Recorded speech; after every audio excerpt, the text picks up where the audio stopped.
Thank you, Undersecretary Nuland. It's good to see you and appreciate your expertise and perspectives with regards to our strategy in Turkey. Just want to follow up on a line of questioning that Senator Risch began with regards to the production of some 900 parts for the F-35. Has that production ended, or is it in the process of ending? And do we have any sense of what the economic impact will be in Turkey of that production ending? Thanks, Senator Romney. Yes, we are in the phase-out part. As you know, after we ended the F-35 engagement, there were supply chain reasons to phase out the spare parts, including the need to ramp up production elsewhere so that we didn't hurt the line globally. My understanding is the DoD on the precise phase down, but I think we are within the year, if not sooner, of being finished there. Overall, Turkey took a significant hit, not just in terms of security, but as I said, in terms of its economy from the suspension of the program, both jobs, potential to export and be part of the export chain in the future, particularly at a time the Turkish economy is hurting in other areas. It was an interesting decision by the government. Let's put it that way. There was some speculation earlier about whether this was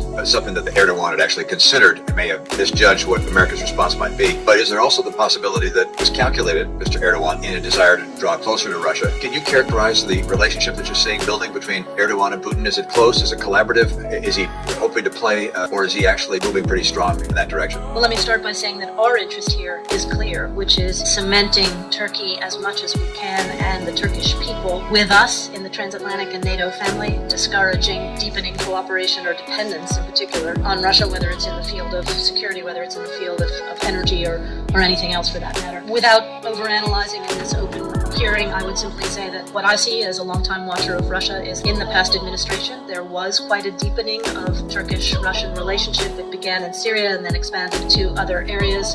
I think there I won't speak for the Turks, but I do sense some buyer's remorse, let's put it that way, in Ankara with regard to that relationship. It hasn't necessarily paid out in Ankara's interest. It has caused some of the problems that we've talked about already this morning, culminated in Nagorno-Karabakh conflict that we saw last summer, which was not only tragic for people there, but also further frayed the engagement, and Turkey and Russia being on opposite sides in Libya, et cetera, et cetera. So, I think we have an opportunity here if we continue engaging with our Turkish allies, bring them back closer to us, but there's a lot of work to do. Let me ask you to speculate a bit on your perspective as to what Erdogan may have been thinking and purposes behind supporting the safety of the Kabul airport as we withdraw from the region or from the country, as we hope to bring interpreters and others from Afghanistan back into the U.S. He has allowed his military, or has directed his military, to play a role in securing that airport. Any sense as to why he's doing that? Senator Romney, I would just repeat what I said in the opening, which is this decision by Turkey is extremely welcome and absolutely vital to all of us who want to continue to maintain robust diplomatic presence in Afghanistan to support the